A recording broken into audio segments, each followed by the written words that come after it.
Hi friends, welcome back to பிர்லாஸ் பார்வை. இன்னைக்கு வீல்ஸ் ஆன் டேபிளில் எதை பற்றி பேச போகிறோம் அப்படின்னா, நம்ம இயர் எண்டில் நம்ம இருக்கோம். இயர் எண்ட் அப்படின்னாவே கார் சேல்ஸில் ஒரு மாதிரி பயங்கர திருவிழா தான் அப்படின்னு நம்ம சொல்லலாம். ஏன்னா நிறைய ஆஃபர்ஸை அள்ளி கொடுப்பாங்க. அப்போது இந்த மாதிரி இயர் எண்டில் ஆஃபரை நம்பி நம்ம கார் வாங்கலாமா வாங்கக்கூடாதா, அப்படி வாங்குறதுனால என்னென்ன அட்வான்டேஜஸ்லாம் கிடைக்கும், என்னென்ன டிஸ்அட்வான்டேஜ்லாம் நம்ம ஃபேஸ் பண்ண வேண்டியிருக்கும், அதே மாதிரி என்ன மாதிரி காசுக்கு எவ்வளோ ஆஃபர்ஸ் கொடுப்பாங்க, ஒரு டீலரை அப்ரோச் பண்ணும்போது நம்ம என்ன மாதிரியான பார்கெயின் பண்ணி ஒரு காரை காஸ்ட்டை கம்மி பண்ணலாம், இந்த மாதிரி கார் பையிங் ரிலேட்டடாக எல்லாத்தையுமே இந்த வீடியோவில் நம்ம பேச போகிறோம். ஸோ கார் பையிங் அப்படின்னு நம்ம எடுத்துட்டோம் அப்படின்னா கண்டிப்பாக நம்ம கூட விஜய் இருந்தே இருப்பார்.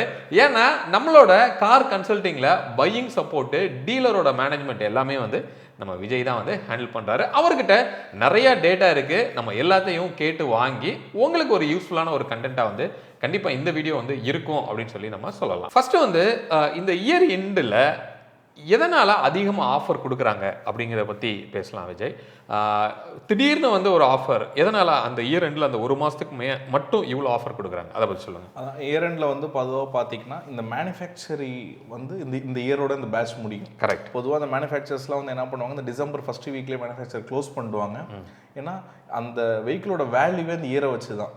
என்ன தான் இப்போ நம்ம சில டீலர்ஷிப்பில் சொல்லுவாங்க இவ்வளோ ஆஃபர் கொடுப்பாங்க, ஆனால் சொல்லுவாங்க இல்லைங்க நீங்கள் 23 இந்த மாதம் வாங்கிக்கோங்க, ஆனால் 24 ரிஜிஸ்டர் பண்ணியாங்க.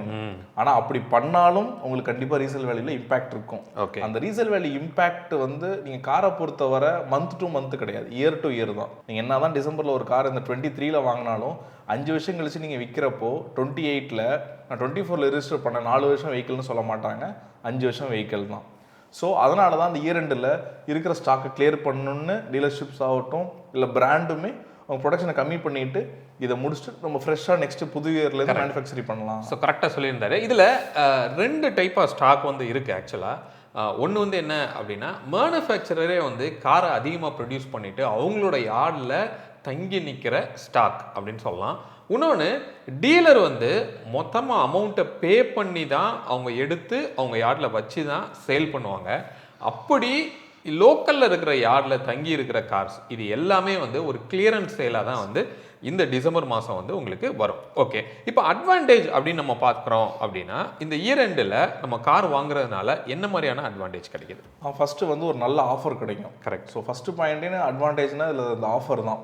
ஸோ அந்த ஆஃபர்ன்றது எப்படி ஒரு நல்ல ஆஃபர் அப்படின்னு நம்ம பார்க்குறோம்னா, நீங்கள் வாங்குகிற அந்த கார் நம்ம ஒரு 5 இயர்ஸ் கழிச்சு நீங்கள் சேல் பண்ணுறீங்க அப்படின்னா அந்த காரு கண்டிப்பாக இந்த 2 காருக்கு ஒரு 50,000லேருந்து 1 லட்சம் வரைக்கும் அந்த டிப்ரிசியேஷன் இருக்கும். கரெக்ட். அப்போ அந்த டிப்ரிசியேஷனை மேட்ச் பண்ணுற மாதிரி உங்கள் ஆஃபர் இருக்கணும். அப்போனா அந்த ஆஃபர் ஒரு மினிமம் ஒரு 50,000 ரூபாய் அந்த ஆஃபர் இருந்தால் தான் அது ஒரு நல்ல ஆஃபர். அதாவது ஒரு 10 லட்ச ரூபாயில் நீங்கள் ஒரு கார் பார்க்குறீங்க அப்படின்னா உங்களுக்கு இந்த இயர் எண்டில் ஒரு 50,000 ஒரு டீல் கிடைக்குது அப்படின்னா அது ஒரு குட் டீல் அப்படின்னு சொல்லலாம். இல்லை 10,000 ரூபா 15,000 ரூபா கிடைக்குது அப்படின்னா நீங்கள் தாராளமாக வெயிட் பண்ணி அந்த காரை அடுத்த வருஷம் புது இயர் மாடல்லே நீங்கள் எடுக்கிறது கண்டிப்பாக உத்தமம் அப்படின்னு சொல்லி நம்ம சொல்லலாம். ரைட். அதுக்கு அடுத்தது ஒரு அட்வான்டேஜ் அப்படின்னு நம்ம பார்த்தோம் அப்படின்னா வெயிட்டிங் பீரியட் அப்படின்னு நம்ம சொல்லலாம். ஒரு சில கார்களுக்கு அதிகமாக வெயிட்டிங் பீரியட் இருக்கும். நீங்கள் 6 மாதம் 8 மாதம் வெயிட் பண்ணுற மாதிரி. ஆனால் இந்த கிளியரன்ஸ் சேலில் ஸ்டாக்ல இருக்கிறத தான் கிளியரன்ஸ் சேல் போடுவாங்க. அப்போ உங்களுக்கு இமீடியட்டாக அந்த கார் டெலிவரிக்கு அவைலபிளாக இருக்கும். அப்போது இந்த வெயிட்டிங் பீரியடை கண்டிப்பாக நீங்கள் புஷ் பண்ண முடியும் இந்த இயர் எண்டில் நீங்கள் கார் வாங்கும்போது. ஸோ வேறு என்ன மாதிரி கிடைக்கிற வேறு அப்புறம் நீங்கள் ஒரு எக்ஸ்சேஞ்ச் பண்ணுறீங்க கார் அப்படின்னா எல்லா பிராண்ட்லையும் பார்த்தீங்கன்னா நீங்கள் இந்த இயர் எண்டில் பொதுவாக எக்ஸ்சேஞ்ச் போனஸ் இருக்கும். இதே நீங்கள் நடுவில்லாம் சில குறிப்பிட்ட மாடல் குறிப்பிட்ட வேரியன்ஸுக்கு மட்டும்தான் வச்சுருப்பாங்க.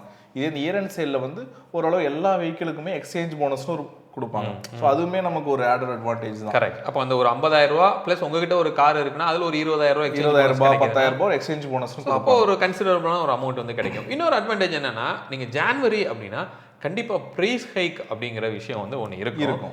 எல்லா பிராண்டுமே ஏதாவது சின்னதாக ஒரு மருவை மட்டும் ஆட் பண்ணிட்டு காஸ்ட்டை டப்புன்னு இன்க்ரீஸ் பண்ணி விட்டுருவாங்க. அந்த காஸ்ட் ஹைக்கில் இருந்து நம்ம தப்பிக்கணும் அப்படின்னா இந்த இயர் எண்ட் ஒரு பெட்டர் ஆப்ஷனாக உங்களுக்கு இருக்கும்.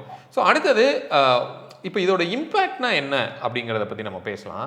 இப்போ நிறையா பாசிட்டிவ்ஸ் நம்ம பேசணும். அப்போ நெகட்டிவ்ஸ் அப்படின்னு நம்ம பார்த்தோம்னா, ஏற்கனவே விஜய் சொன்ன மாதிரி நீங்கள் ஒரு கார் வாங்கிட்டீங்க இயர் எண்டில் அப்படின்னா ஆல்ரெடி அது 1 வருஷம் ஓல்டு அப்படிங்கிற மாதிரி நம்ம சொல்லலாம்.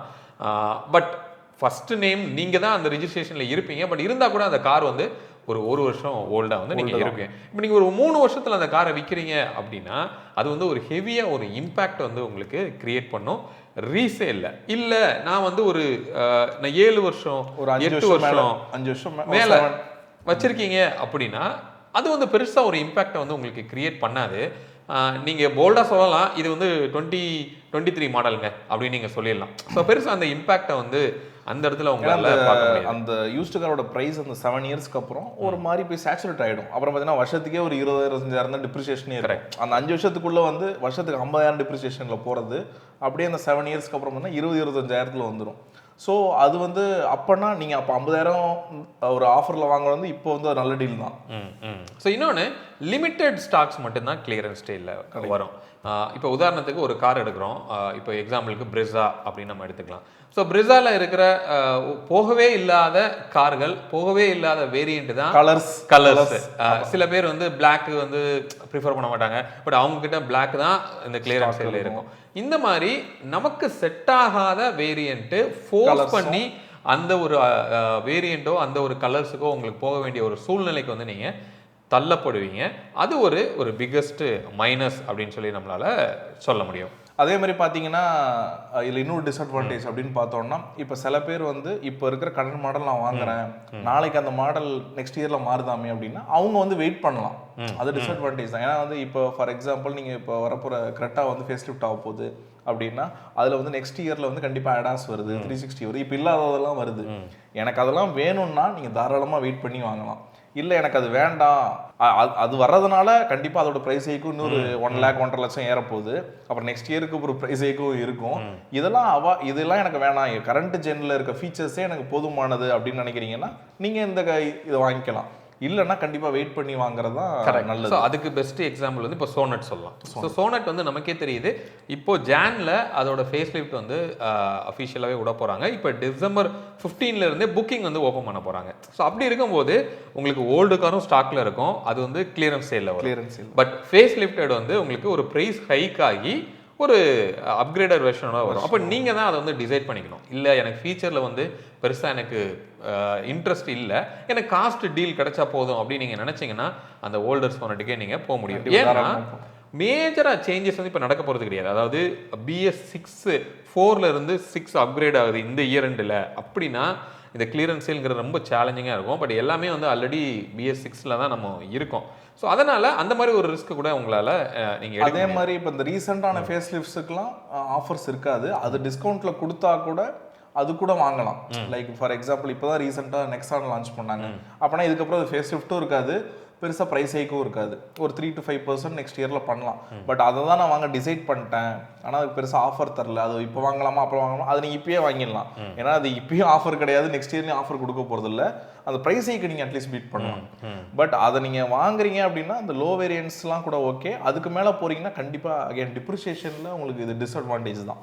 கரெக்ட். இப்போது விஜய், இப்போ நம்ம வந்து ஒருத்தர் ஷோரூமில் போயிட்டு அப்ரோச் பண்ணுறாரு, ஒரு காரை பார்கெயின் பண்ணணும் அப்படின்னு வச்சுக்கலாம். நீங்கள் வந்து ஒரு ரைட்டான பர்சன் அப்படின்னு சொல்லுவாங்க. ஏன்னா நீங்கள் நிறைய டீலரோட இன்ட்ராக்ட் பண்ணிட்டு இருக்கீங்க. அப்போ ஒருத்தர் ஒரு ஷோரூமில் போயிட்டு ஒரு காரோட காஸ்ட்டை பார்கெயின் பண்ணணும்னா என்ன மாதிரி விஷயத்தில் நம்ம வந்து பார்கெயின் பண்ண முடியும்? அது ஃபஸ்ட்டு நம்ம இப்போ கார் வாங்க போகிறோம்னாலே ஃபஸ்ட்டு எல்லோரும் கொட்டேஷன் வாங்கிட்டு இப்போ நமக்கு கன்சல்டன்சியில் நம்மளோட கன்சல்ட்டிங்கில் நம்ம வர கஸ்டமர்ஸே தான் சொல்லுவாங்க, எனக்கு வந்து அவர் இதுலேருந்து இவ்வளோ டீல் கொடுத்துருக்காருங்க அப்படின்னு. எனக்கு 50,000 ரூபாய் ஆஃபர்னு வாங்க மொட்டையா. 50,000 ரூபாய் ஆஃபரா? அந்த 50,000 ரூபாயோட ஆஃபரோட பிரேக்கப்பே உங்களுக்கு தெரியாது. கடைசியில் எடுத்து பார்த்தா என்ன சொல்லுவான், ஆக்சுவலாக அவங்களோட ஸ்கீம் படி என்ன இருக்கும்னா அந்த 50,000 ரூபாய் ஆஃபரில் 20,000 ரூபாய் தான் கேஷ் டிஸ்கவுண்ட் இருக்கும், 10,000 ரூபாய் கார்பரேட் இருக்கும், 20,000 ரூபாய் எக்ஸ்சேஞ்ச் போனஸ் இருக்கும். இவர்கிட்ட பழைய கார் இருக்காது, இவர் கார்பரேட்டில் இருக்க மாட்டார், அப்புறம் இவருக்கு வெறும் 20,000 தான். ஆனால் வந்து பிளைண்டாக கேட்டுட்டு அதில் 50,000 ரூபாய் ஆஃபர் இருக்காமே, எனக்கு இன்னும் பெட்டர் டீல் உங்களோட சைடில் நம்ம கன்சல்டிங் மூலயமா போனால் வருமானு கேட்பாங்க. இதில் எது அப்ளிகபிள்னே தெரியாது. என்ன பண்ணுவாங்க, இவங்க போயிட்டு 50,000 ரூபாய்க்கு ஆஃபர் சொன்னாங்கன்னு சொல்லிட்டு சில பேர் புக்லாம் பண்ணிட்டுவாங்க. அதுக்கப்புறம் வந்து எனக்கு இது அப்ளிகபிள் இல்லை, அது அப்ளிகபிள் இல்லை, அதனால் எனக்கு ஆஃபர் இல்லை அப்படின்னு சொல்லுவாங்க. ஸோ அந்த ஆஃபர் நீங்கள் எங்கே ஒரு ஆஃபர் வாங்கினாலும் அந்த ஆஃபரோட பிரேக்கப் வாங்குங்க. அதாவது கேஷ் ஆஃபர் எவ்வளோ, கார்பரேட் டிஸ்கவுண்ட் எவ்வளோ, அதில் எக்ஸ்சேஞ்ச் போனஸ் இருக்கா இல்லையா, அப்புறம் இன்சூரன்ஸ் டிஸ்கவுண்ட். மெயினாக வந்து நிறைய வெஹிக்கிளில் வந்து இந்த வண்டிக்கு ஆஃபர் கிடையாது, ஆனால் இருந்தாலும் நாங்கள் ஒரு 50,000 பண்ணுறோம். ஏன் ஆஃபரே இல்லைன்றாங்க, ஆனால் அவங்க 50,000 பண்ணுறாங்க. அது கடைசியில் பார்த்தா இன்சூரன்ஸ் டிஸ்கவுண்ட்டாக இருக்கும். அந்த இன்சூரன்ஸ் டிஸ்கவுண்ட் வந்து நீங்கள் எங்கே வேணால் எடுக்கலாம். ஸோ அதை தாண்டி உங்களுக்கு ஒரு பெட்டர் டீல் கொடுக்குறாங்களா அப்படின்னு. ஸோ மெயினாக நீங்கள் வந்து அப்ரோச் பண்ண வேண்டியது, எப்போ எந்த இடத்துல எந்த காருக்கு ஒரு ஆஃபர் இல்லைன்னு சொன்னாலும் ஃபஸ்ட்டு நமக்கு கிடைக்கிற ஆஃபர் ஈஸியாக கிடைக்கிற இடம் வந்து இன்சூரன்ஸ். அந்த இன்சூரன்ஸ் ஆஃபர் நீங்கள் பண்ணுறீங்களா, எனக்கு எவ்வளோ பண்ணுவீங்கன்னு கேளுங்க. கண்டிப்பாக எல்லா பிராண்ட் எல்லா காருக்கும் இன்சூரன்ஸ் ஆஃபர்ன்றது ஒன்று இருக்கும். ஆஃபரே இல்லாத மாடல் கூட கண்டிப்பாக அது இருக்கும். ஸோ ஃபஸ்ட்டு அது எடுத்ததுக்கப்புறம் செகண்டாக நம்ம அவங்கள்ட்ட பார்கெயின் பண்ணி கேட்கக்கூடிய இன்னொரு விஷயம் வந்து ஆக்சரிஸ். ஏதோ மினிமம் ஒரு 5,000 10,000 வரைக்கும் ஈஸியாக பார்கெயின் பண்ணி ஆக்சரிஸ் வாங்கலாம். ஸோ இது 2 தான் மெயின். அது தாண்டி எனக்கு ஏற்கனவே இந்த வெஹிக்கிளுக்கு ஒரு ஆஃபர் இருக்கிற மாடல்ஸில் வந்து பார்க்குறப்போ இன்னும் நீங்கள் எப்படி பார்கெயின் பண்ணி வாங்கணும்னா, அவங்க வந்து உங்களை இந்த வேரியண்ட்டு தான் இருக்குது, இந்த கலர் தான் இருக்குது, நீங்கள் 10 லட்ச ரூபா பட்ஜெட்டில் இருக்கீங்க, ஆனால் அவங்கள இப்போ ஒரு 12 lakhs பட்ஜெட்டுக்கு அவன் புஷ் பண்ணுறான். இந்த வண்டி 12 lakhs, நான் உங்களுக்கு 1 lakh ஆஃபர் தரேன், 11 lakhs புஷ் பண்ணுறான்னா, நீங்கள் உங்கள் பட்ஜெட் ஏறி போகிறப்போ அதை நீங்கள் வாங்குற கட்டாயத்துக்கு போகிறீங்க, அந்த வேரியண்ட் ஆகட்டும் கலர் ஆகட்டும். ஸோ அந்த இடத்துல இன்னுமே நீங்கள் பார்கெயின் பண்ணலாம். ஏன்னா அது ஆல்ரெடி கேஷ் டிஸ்கவுண்ட் இருக்கனால டீலர்ஸுக்கும் அந்த டிஸ்கவுண்ட் இருக்கும், ப்ளஸ் பிராண்ட் சைட்லேருந்து உங்களுக்கு கொடுப்பாங்க. ஸோ நம்ம அது எவ்வளோக்கு எவ்வளோ புஷ் பண்ண முடியுமோ புஷ் பண்ணி வாங்குறது ஒரு ஓகே. இப்போ நம்ம இன்சூரன்ஸ் அப்படின்னு நம்ம பேசுகிறோம்.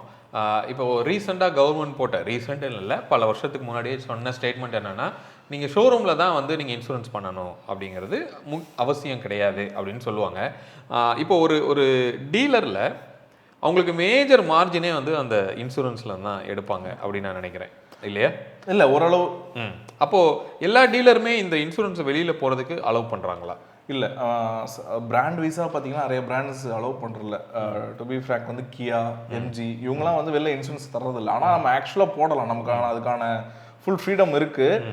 ஸோ அந்த இடத்துலலாம் நம்ம அதை கேட்டு வாங்குறது நல்லது. ஒன்றும் இல்லை, நீங்கள் இப்போ ஷோரூமில் போடுற இன்சூரன்ஸுக்கும் ஏன் வெளில இருக்க இன்சூரன்ஸுக்கும் நிறைய பேர் எப்படிங்க அந்த டிஃப்ரென்ஸ் அவங்களுக்கும் வருதுன்னு கேட்பாங்க. அந்த டிஃப்ரென்ஸ் எப்படி வருதுன்னா, அவங்க ஆஃபர் அவங்க மேலே தரலாம், ஆனால் அவங்க தர ரெடி இல்லை. ஏன்னா அவங்க ஆஃபரை கம்மி பண்ண அவங்களோட கமிஷன்ஸ் கம்மியாகும், அவங்களோட பே அவுட்ஸ் கம்மியாகும். இதே நம்ம வெளில பண்ணுறப்ப அவன் ஏதோ ஒரு அமௌண்ட் பே அவுட் வந்தால் போதும், இல்லை பிஸ்னஸ் பண்ணால் போதுன்றப்போ அவன் ஃபுல் ஆஃபர் நமக்கு அவைல் பண்ணி தரான். இதே உள்ளே வந்து அதை பண்ண மாட்டாங்க. ஏன்னா எவ்வளோக்கு எவ்வளோ மேக்ஸிமம் வைக்கிறாங்களோ அவ்வளோக்கு எவ்வளோ அவங்களுக்கு பெனிஃபிட். ஓகே. இப்போ இன்சூரன்ஸை வெளியில் பண்ணுறதுனால இப்போ அந்த காரோட வேல்யூ ஒரு 20 லட்ச ரூபான்னு வச்சுக்கலாம். எவ்வளோ வரைக்கும் பெனிஃபிட் வந்து எடுக்க முடியும் வெளியில் பண்ணும்போது? ஒரு 20 லட்ச ரூபாய் காரோட இன்சூரன்ஸ் வந்து கண்டிப்பாக 1 lakh இருக்கும். அந்த 1 lakh இருக்கிறப்போ கண்டிப்பாக 50% வரைக்கும் கூட எடுக்கலாம். பட் அகெயின் அது அந்த பிராண்டு காரை பொறுத்து இருக்கு. ஃபார் எக்ஸாம்பிள், மார்க்கெட்டில் எந்த கார் அதிகமாக சேல் ஆகுதோ அதுக்கு வந்து பார்த்தீங்கன்னா இன்சூரன்ஸ் வந்து 50% அண்ட் அபோவ் கூட போகும். அப்படியா? ஆமாம். இப்போ ஃபார் எக்ஸாம்பிள் நீங்கள் ஒன்றில் கரெக்டாக எடுத்துக்கிறீங்கன்னா அதுக்கு வந்து எப்போவுமே ஒரு 50% கிடைக்கும். ஏன்னா மார்க்கெட்டில் அதிகமாக விற்கிற காரு. அதே மாதிரி டாடா நெக்ஸான் எடுத்துக்கிட்டிங்கன்னா அதுக்கு நல்ல டிஸ்கவுண்ட் கிடைக்கும். அதே மாதிரி ஹேரியர், சஃபாரி அதில் வந்து அது அவ்வளோவா சேல் இல்லாட்டி ஏங்க கிடைக்குதுன்னா, அது ரொம்ப கம்மியான சேலாக இருந்தாலும் டிஸ்கவுண்ட் வேல்யூ அதிகமாக கிடைக்கும். ஆனால் இந்த நடுவில் ஓரளவு நம்பர்ஸ் பண்ணிகிட்டு இருக்க மாடல், அது மாதிரி கம்மி பட்ஜெட் கார்ஸ்லாம் எப்பவுமே டிஸ்கவுண்ட் கம்மியாக இருக்கும். ஓகே. இப்போது அப்படி நம்ம வெளியில் போய் இன்சூரன்ஸ் பண்ணுறதுனால கிளைமில் ஏதாவது பிரச்சனை வந்துடும் அப்படிங்கிற மாதிரி நமக்கு வந்து ஷோரூம்லேருந்து த்ரெட்டன் பண்ணுவாங்க. அது எந்த அளவுக்கு உண்மை, அது எந்த அளவுக்கு ப்ராக்டிக்கல்? ஆக்சுவலாக அது இருக்குது. அது எப்படி இருக்குன்னா, ஒரு பிராண்டோட இன்சூரன்ஸ்ன்ற வரப்போ, அதாவது இந்த இன்சூரன்ஸில் பார்த்தீங்கன்னா பிராண்டு டைப் இருக்குது, டீலர்ஷிப் டைப் இருக்குது. ஸோ பிராண்டு டைப்னு இப்போ ஃபார் எக்ஸாம்பிள் நீங்கள் மாருதி கார்ஸ் எடுத்துக்கிட்டிங்கன்னா அவங்க பேன் இண்டியா வந்து சில பிராண்ட்ஸ் ரெக்கமெண்ட் பண்ணுறாங்க. லைக் ஐசிஐசிஐ, லிபர்ட்டி, அப்புறம் வந்து எஸ்பிஐ, HDFC, இந்த மாதிரி சில பிராண்ட்ஸ் வந்து ரெக்கமெண்ட் பண்ணுவாங்க. ஸோ அந்த ரெக்கமெண்டட் பிராண்ட்ஸ், அதாவது மாருதியோட டைரக்ட் டைப் பிராண்ட்ஸ், அது வந்து நமக்கு தெரியாது. அஃப்கோர்ஸ் நம்ம கன்சல்டிங் வர்றப்போ நம்ம சொல்லுவோம், நம்ம சஜஸ்ட் பண்ணுவோம். அப்படி இல்லைன்னா நீங்களே அதை டீலர்ஷிப்பில் கேட்கலாம். ஸோ அது இந்த பிராண்ட்ஸை டைப் இருக்க பிராண்டை அவன் கொடுக்குற காஸ்ட்டை நீங்கள் வெளில எடுத்து போட்டிங்கன்னா உங்களுக்கு எந்த ஒரு எக்ஸ்ட்ரா சார்ஜஸோ எந்த கிளைம் பிரச்சனையும் வராது. டைப் இல்லாத பிராண்டு நீங்கள் போட்டுட்டு கிளைம் பண்ணுறப்போ அதுவுமே பிரச்சனைலாம் கிடையாது. அது பயப்படுற அளவுக்கு என்ன, நீங்கள் பே பண்ணிவிட்டு கிளைம் பண்ணுற மாதிரி இருக்கும். அது கேஷ்லெஸ் இருக்காது. ஓகே. அதுலேயுமே மேஜராக சிட்டியில் பார்த்தீங்கன்னா எல்லா லைக் நம்ம இப்போ நம்ம தமிழ்நாடு எடுத்துட்டோம்னா சென்னை, திருச்சி, மதுரை, கோயம்புத்தூர், சேலம், இந்த மாதிரி டாப் சிட்டிஸ் எல்லாத்துலேயுமே உங்களுக்கு வந்து எல்லா பிராண்டும் மோஸ்ட்டாக டைப் இருக்கும், அவைலபிளாக தான் இருக்கும். ஸோ கேஷ்லெஸ்ஸாக கிடைக்கும். கொஞ்சம் ரூரலாக போகிறப்போ அந்த பிராண்ட்ஸ் இருக்காது. அப்போ நீங்கள் பே பண்ணிட்டு திரும்ப ரீக்ளைம் பண்ணுற மாதிரி இருக்கும். ஸோ அந்த ப்ராசஸ் இல்லாமல் அப்போ இருக்கிற மாதிரி இப்போ இல்லை. மேக்ஸிமம் 1 monthல செட்டில்மெண்ட்ஸ் நடந்துருது. Okay, fine. இப்போது ஒரு எக்ஸாம்பிளுக்கு என்னென்ன பிராண்டில் இந்த இயர் எண்டில் என்னென்ன மாதிரி டீல் கொடுத்துருக்காங்க அப்படிங்கிற ஒரு லிஸ்ட் வந்து நம்ம பார்க்கலாம். மாருதியில் அரினா நெக்ஸா அப்படின்னு சொல்லி 2 இருக்குது அப்படிங்கிறது தெரியும். இப்போ அரினாவில் ஆல்டோக்கும் எஸ்ப்ரெஸோக்கும் 70,000 rupees வரைக்கும் உங்களுக்கு வந்து ஆஃபர் கொடுத்துருக்காங்க. அதே மாதிரி நெக்ஸானில் ஜிம்னிக்கு பார்த்தீங்கன்னா 2 lakhs வரைக்கும் ஆஃபர் பண்ணுறாங்க. ஜிம்னி வந்து லான்ச் பண்ணப்போ கொஞ்சம் இருந்த கிரேஸ் இப்போ கம்மியாகிருக்கு. போன மாதம்லாம் 1 லட்சம் 1.5 லட்சம் போய் இப்போ இந்த மந்த் 2 lakhs வச்சுக்கோங்கன்றாங்க. ஓகே, இக்னிஸ்க்கு வந்து ஒரு 40,000, பலினோக்கு வந்து ஒரு 35,000 வரைக்கும் உங்களுக்கு ஆஃபர் கிடைக்குது. ஹுண்டாயில் வந்து i20 அண்ட் i10 நியாஸ் அதுக்கும் வந்து ஆஃபர் கொடுத்துருக்காங்க. அதில் i20 பார்த்தீங்கன்னா அந்த ப்ரீ ஃபேஸ் லிஃப்ட் மாடல்ஸ் இருக்கு. அதில் வந்து மெயினாக டிசிடி வேரியன்ட்ஸ், அப்புறம் என்லைன் வேரியன்ட், இல்லை ப்ரீ ஃபேஸ் லிஃப்ட் இருக்கலாம். அதாவது ஹையர் பட்ஜெட்டில் இருக்கிற வேரியன்ட். ஆமாம், அதில் ஆனால் minimum pre facelift model ஸ்டாக்கில் பார்த்தீங்கன்னா மினிமம் 50,000 1 லட்சம் ரூபா வரைக்கும் தராங்க. ஓகே, அதே மாதிரி கியாவோட செல்டாஸில் இப்போ ஃபேஸ் லிஃப்ட் ஆச்சுன்னு உங்களுக்கு தெரியும். பட் அதுக்கு முன்னாடி இருக்கிற ஸ்டாக்குமே இன்னும் கிளியரன்ஸ் சேல்ல இருக்கு. அதுவே வந்து ஒரு 1 லட்ச ரூபா வரைக்கும் பண்றாங்க, பண்ண முடியும். அப்புறம் டாட்டால வந்து ஹாரியர் அண்ட் சஃபாரி இப்போதான் ஃபேஸ் லிஃப்ட் ஆச்சு. பட் இருந்தாலுமே அந்த எக்ஸிஸ்டிங் வண்டி வந்து நிறைய இருக்கு. ஆக்சுவலா ஸ்டாக் நமக்கு தெரிஞ்ச வரைக்கும் அந்த ப்ரீ ஃபேஸ் லிஃப்ட் மாடல்ல வந்து ஸ்டாக் எல்லாத்தையுமே நிறைய இருக்கு. பிராண்டே வந்து 1.25 lakh, அதாவது 1.5 லட்சம் வரைக்கும் ஆஃபர் தர சொல்லிருக்காங்க. ஆனால் நம்ம டீலர்ஸ் அப்ரோச் பண்ணுறப்போ 1.5 lakh வரைக்கும் ஆஃபர் தராங்க. அதாவது பழைய சஃபாரி அண்ட் ஹாரியருக்கு. கரெக்ட். மஹேந்திராவில் போனோம் அப்படின்னா பலிரோ அண்ட் மராசோ வந்து புக்கிங் ஸ்டாப் பண்ணியிருக்காங்கன்னு சொல்கிறாங்க. பட் இன்னும் கொஞ்சம் அங்கங்கே 1 கார் 2 கார் வந்து இருக்குது. ஸோ அதுக்கு வந்து உங்களுக்கு கிளியரன்ஸ் சேல் நடக்குது. எம்ஜியில் வந்து ஆஸ்டருக்கு பண்ணுறாங்க. ஏன்னா அதோட மூவ்மெண்ட் வந்து கம்மியாக தான் இருக்குது. அதுக்கு நல்ல ஒரு டீல் வந்து உங்களுக்கு கொடுக்குறாங்க.